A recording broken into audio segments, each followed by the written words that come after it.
कौन रप होए हमें कहानी। ये चौपाई हम लोग अक्सर सुना करते हैं। स्वागत है मित्रों हमारे YouTube channel the social pulse by Deep Mishra में।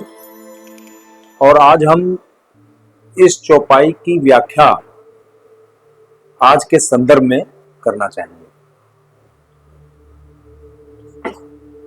ये पूरी चौपाई है कौन रप होए हमें कहानी, चेरी छेड़ न हुई बे रानी। ये कहा किसने है? ये मंथरा ने कैकेयी से कहा। किस समय कहा है? जबकि मंथरा कैकेयी को इस बात के लिए तैयार कर रही हैं कि आप जो है भरत के लिए दशरथ से राज्य मांगो। तो कैकेयी इसमें झुंझला जाती है, कहती कि भरत भी हमारा बेटा है, लेकिन राम भी हमारा बेटा। राम को हमने इतने दिनों पाला है और तुमको ये बात समझ में नहीं आ रही है कि हम राम के विरुद्ध कैसे जाएं, क्यों जाएं?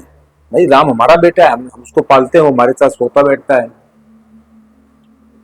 तो मंथरा उनसे कह देते हमें कोई फर्क नहीं पड़ना है, हम तो नौकरानी है, नौकरानी बने रहेंगे, हम कोई रानी थोड़ी ना हो जाएंगे। तो हम उसका ये कहने का मतलब कि राज सत्ता बदलने से, किसी के राजा बनने से आम जनता पर कोई प्रभाव नहीं पड़ता है। और यही हमने देखा है कि आजकल जब भी आप किसी से राजनीतिक विषय पर कोई चर्चा करो तो बहुत सारे पढ़े लिखे लोग तुलसीदास जी की रामचरितमानस की इस चौपाई का उपयोग करते हैं। अरे कौन रप होए हमें कहानी, हमें क्या फर्क पड़ने वाला है, कोई राजा बन जाए, चाहे बीजेपी जी की सरकार आ जाए, चाहे कांग्रेस सरकार जाए, हमें क्या फर्क पड़ने वाला है। लेकिन क्या वास्तव में ऐसा है? 2014 के बाद से, जब से भारतीय जनता पार्टी की सरकार केंद्र में बनी, उसके बाद से सामाजिक रूप से कितने परिवर्तन आए। शासन स्तर पर जो परिवर्तन आए वो तो उनका तो प्रभाव दिखाई पड़ता है, सामाजिक रूप से कितने परिवर्तन आए हैं इसका अंतर अगर किसी को ना दिखाई पड़ रहा हो तो हमें लगता है कि उसने अपने केवल आंखें बंद कर रखी है बस। और वो जो है अपने बुद्धिमानी का परिचय इस बात से देना चाहता है, जबकि वास्तव में बुद्धिमानी का परिचय नहीं है, ये उसकी बेवकूफी का परिचय है।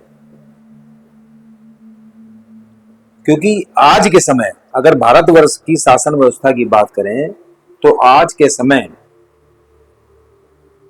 जो सरकार है वही तय करती है सब कुछ। सरकार ही ये तय करती है कि बच्चे क्या स्कूल में पढ़ेंगे, सरकार ही ये तय करती है कि मार्केट में क्या सामान बिकेगा, क्या सामान नहीं बिकेगा। सरकार ही ये तय करती है कि क्या सामान हम बाहर से लाएंगे और यहां बेचेंगे और क्या सामान हम यहां से बाहर भेजेंगे और बेचेंगे। सरकार ही ये तय करती है कि आपकी इनकम कितनी होनी चाहिए या उसमें से कितना टैक्स वसूल लेंगे। सरकार ही ये तय करती है कि आपको 24 घंटे बिजली मिलेगी कि 14 घंटे मिलेगी। सरकार ही ये तय करती है कि जो आपको परेशान करने वाला गुंडा मवाली या इस टाइप का कोई आदमी है वो समाज में सुरक्षित है या आप सुरक्षित हो। हर चीज सरकार तय कर रही है और आप ये कह रहे हो कि हमें क्या फर्क पड़ने वाला है सरकार के बदलने से। तो ये आपकी बुद्धिमानी है, आपकी बेवकूफी है। हमें लगता है कि इससे ज्यादा बेवकूफी भरा उत्तर कम से कम जब आप कोई पॉलिटिकल चर्चा कर रहे हैं तो कोई नहीं हो सकता है कि कौन रप होए हमें क्या। हर चीज पर फर्क पड़ने वाला है और हर एक व्यक्ति के वोट का फर्क पड़ने वाला है। एक वोट का कितना प्रभाव होता है ये हम लोगों ने बहुत बार देखा है, मतलब एक बार नहीं अनेकों बार ऐसा हुआ है जब हम लोगों ने देखा है। जब आप मतगणना होती है उसके बाद के जब आप रिजल्ट देखते हो तो बहुत सारी सीटों पर आप देखोगे अंतर इतना कम होता है, कभी कभी 15-20 वोटों से जीत हार होती है। और इस तरीके की सीटों की बहुत सारी गणनाएं आती हैं कि जबकि पता लगा कि 25-50, 100, 200, 400, 500, 1000 वोटों तक के अंतर से जीत हार हो जाती है। और ये इतने कम वोट होते हैं कि अगर थोड़ा सा कोई दूसरे जो पर छाड़ा हुआ होता है थोड़ा सा अगर प्रयास कर ले तो अपनी उस हार को जीत में बदल सकता है। या कुछ ऐसे लोग जो कि इस चौपाई का सहारा लेके इस इस धारणा का सहारा लेके घर में छुपे बैठे रह जाते हैं, घर में निष्क्रिय बैठे रहते हैं। वो अगर जरा सा एक्टिव हो जाए किसी के पक्ष में भी, अच्छे बुरे की तो बात बाद में है, कौन अच्छा है कौन बुरा है, कौन शासन चला रहा है कौन शासन नहीं चला रहा है, भारतीय जनता पार्टी के शासन है कि कांग्रेस शासन है कि समाजवादी पार्टी के शासन है उत्तर प्रदेश में, इसका फर्क तो तब पड़ेगा जबकि आप उसको चुनोगे, आप उसको वोट दोगे। जब आप वोट देने ही नहीं निकले, किसी को आपने मोटिवेट किया ही नहीं वोट देने के लिए, या किसी को आपने इस बात के लिए संतुष्ट किया ही नहीं कि वोट देना बहुत जरूरी है ना। इस गतिविधि, पॉलिटिकल गतिविधि में, ये पॉलिटिकल गतिविधि एक बहुत आवश्यक गतिविधि है, इसमें भाग लेना बहुत अनिवार्य है। जब आपने इस बात के लिए कोई प्रयास किया ही नहीं, तो आपके किए और ना किए का फर्क क्या पड़ा। तो हमें लगता है कि ये पहली बात तो चौपाई जिस संदर्भ में है, मंत्रा ने जो कहा है वो इस बात के लिए कहा है कि वहां पर कोई कह रही कि हम तो नौकरानी बने रहेंगे, हमें कोई इससे फर्क नहीं पड़ रहा। आपके ऊपर फर्क पड़ेगा क्योंकि आपको रानी बनना है, रानी बनो या पटरानी बनो, ये आपके ऊपर निर्भर करता है, हमारे ऊपर फर्क नहीं पड़ना इससे। लेकिन इसका हम लोग मिसयूज यहां पर करते हैं। इससे पहले भी हम जब देखते हैं कि आज तो मान लो ये 1950 के बाद से इस तरह की व्यवस्था चल रही है अपने देश में, लोकतांत्रिक व्यवस्था है, मतदान से सरकार चुनी जाती है।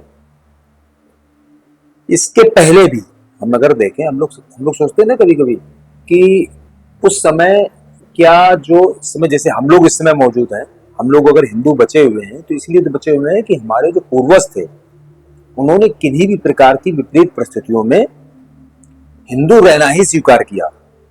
तरह तरह के अत्याचार उन्होंने सहे होंगे, तरह तरह की प्रताड़नाएं उन्होंने झेली होंगी, तरह तरह के दंड उन्होंने झेले होंगे। क्योंकि अगर वो जरा सा भी विचलित हो जाते तो जैसे बहुत सारे लोग मुसलमान बन गए, ईसाई बन गए, वो लोग भी बन गए होते, हमारे पूर्वज भी बन गए होते। हम लोग आज कम से कम हिंदू कहलाने के काबिल तो ना बचते। तो वो लोग अपने उस धर्म के प्रति अडिग रहे, अपनी उस आस्था के प्रति अडिग रहे, तमाम सारे प्रलोभन, तमाम सारे अत्याचार सहते हुए भी। तो वो लोग वास्तव में हम लोगों के लिए, अगर हम लोग अपनी दृष्टि से देखें तो हम लोगों के लिए वो लोग इतने पूज्य है कि जिनकी आप कल्पना नहीं कर सकते हो।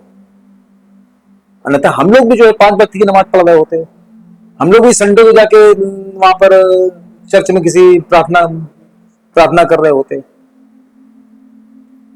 तो कितना महत्वपूर्ण होता है शासन सत्ता। जब मुगलों का शासन था तो उन्होंने तो सारा प्रयास किया ही है ना कि सब लोग जो है मुसलमान हो जाएं।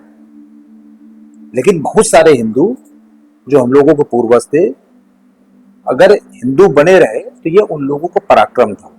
और हम लोग ये कहें कि कौन रप होए हमें कहानी, तो राजा उसमें जो था वो किसी दूसरे मजहब को फैलाने में आतुर था। तो अगर हमारे मतलब की, हमारी विचारधारा की अगर सरकार होती उस समय, हमारे विचारधारा के अगर राजा होते तो हमारे मजहब को ना फैला रहे होते, हमारे मजहब को मतलब कम से कम जो विधर्मी मजहब है उनको फैलने से ना रोक रहे होते। तो हम ये कैसे कहते हैं कि कोई भी राजा होने से कोई फर्क नहीं पड़ता है। आज लोकतांत्रिक व्यवस्था में देख लो, हमने जैसा पहले कहा कि जब सरकार है आज की तारीख में भारतीय जनता पार्टी की, जो सामान्यतः ये मानी जाती है कि वो इस देश की जो प्राचीन विरासत है, सनातन संस्कृति है, हिंदू संस्कृति है, उसके पक्ष की सरकार है, उसके बारे में उसकी जो धारणा है वो ठीक है, मतलब वो कम से कम उसके अगेंस्ट में कोई काम नहीं करना चाहती है। तभी तो हम लोग यहाँ पर अपने आप को इतना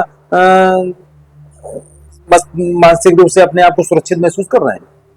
आप बात सोच के देखिए कि जो विश्व में इस समय स्थिति चल रही है, वो स्थिति अगर चल रही होती है उस समय केंद्र में कांग्रेस की सरकार होती या प्रदेश में समाजवादी पार्टी की सरकार होती तो क्या होता, किस तरह का उत्पात यहाँ मच रहा होता है हिंदुस्तान में, उत्तर प्रदेश में। आप सोच सकते हो, अगल बगल ही देख लो, बंगाल में आप देख लो, वहां पर जो तृणमूल कांग्रेस की सरकार है किस तरीके से वहां पर हिंदुओं पर अत्याचार होता है।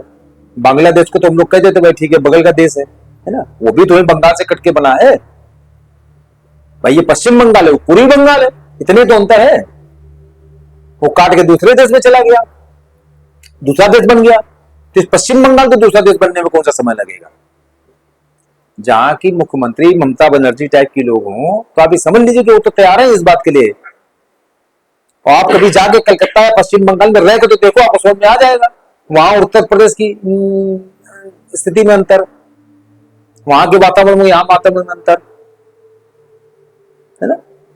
तो सरकार किसकी है इसका बहुत फर्क पड़ता है। ये कहने से काम नहीं चलेगा कि कोई नृप हो हमें कहानी।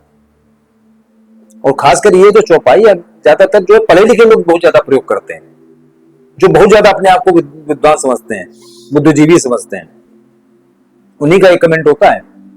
तो बुद्धिजीवियों से जो बुद्धिजीवी लोग हैं तथाकथित, उनसे हमारा बहुत विशेष निवेदन है। निवेदन ये है कि आप चाहे जो करो, हम करें मान लो आप विधर्मी गैंग के साथ खड़े होना चाहते हो तो आप उनके साथ खड़े हो, लेकिन खड़े जरूर हो। कम से कम इतिहास इस बात का साक्षी रहे कि आप जो है विधर्मियों के साथ खड़े थे। कम से कम आप निष्क्रिय रह के अपने धर्म के विरुद्ध काम न करो, क्योंकि निष्क्रिय रह के भी आप अपने धर्म के विरुद्ध काम कर रहे हैं। हम बार बार राजनीति में भी धर्म की बात इसलिए कर रहे हैं क्योंकि जब तक धर्म सुरक्षित है तभी तक आपका ये देश सुरक्षित है, तभी तक आपकी ये इस तरह की राजनीति सुरक्षित है।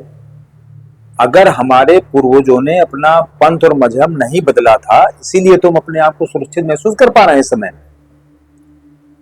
क्योंकि हम लोगों ने थोड़ी बहुत जो ताकत हम लोगों की बची हुई थी उससे हम लोगों ने एक ऐसी सरकार को चुना है जो कि हम लोगों को किसी तरह का कोई प्रश्रय देने के लिए तैयार है। अन्यथा हम ही लोगों के हाथों से यहां पर मुलायम सिंह टाइप के लोगों की सरकार बनी जिन्होंने ग्राम भक्तों पर गोलियां चलवाई। यहां पर जो है इसी देश में 2004 से लेकर 2014 तक कांग्रेस की किस तरह की सरकार रही है और उसने क्या क्या कर डाला है इसके बारे में हम तो अलग से पूरा हमने सीरीज ही बना रखी कांग्रेस के कुकर्म पर, उसको आप लोग देख सकते हैं। हमारा सिर्फ ये कहना है बार बार कि किसी भी परिस्थिति में, विशेषकर तब जबकि अपना राजा चुनने की, आज की तारीख में राजा ही है लोकतंत्र के, ये लोग जिनको हम लोग सरकार कह रहे हैं, प्रधानमंत्री हैं, मुख्यमंत्री हैं, ये अपने अपने क्षेत्र के राजा हैं। जब उनके चुनने की कोई वो आता है, समय आता है, तो उस समय आपको निष्क्रिय नहीं रहना है। इस समय कोई सरकार, यूपी में कोई चुनाव नहीं होने जा रहा है, लेकिन कम से कम 5 राज्यों में चुनाव होने जा रहा है अपने देश के। तो ऐसे समय में आप लोगों को निष्क्रिय नहीं रहना है। अगर आपको लगता है कि आपका मत, आपकी विचारधारा जो है भारतीय जनता पार्टी या इस तरह के लोगों के विरुद्ध है, तो आप उनके विरुद्ध काम करिए। कम से कम आप अपनी ताकत वहां दिखाइए, समाज को, दुनिया को पता लगे कि आप जो है इनके विरोधी हैं, वो भ्रम में ना रहें। और अगर आप इनके पक्ष के हो तो आपको इनके पक्ष में खड़े होना चाहिए, खुल के खड़े होना चाहिए। इसलिए खड़े होना चाहिए कि अगर आप निष्क्रिय रहेंगे तो आप समझ लीजिए अपराध करेंगे आप। इस संबंध में रामधारी सिंह दिनकर की हमको एक कविता की पंक्तियां याद आ रही हैं। समर शेष है नहीं पाप का, भागी केवल व्याध, जो तटस्थ है समय लिखेगा उनका भी अपराध।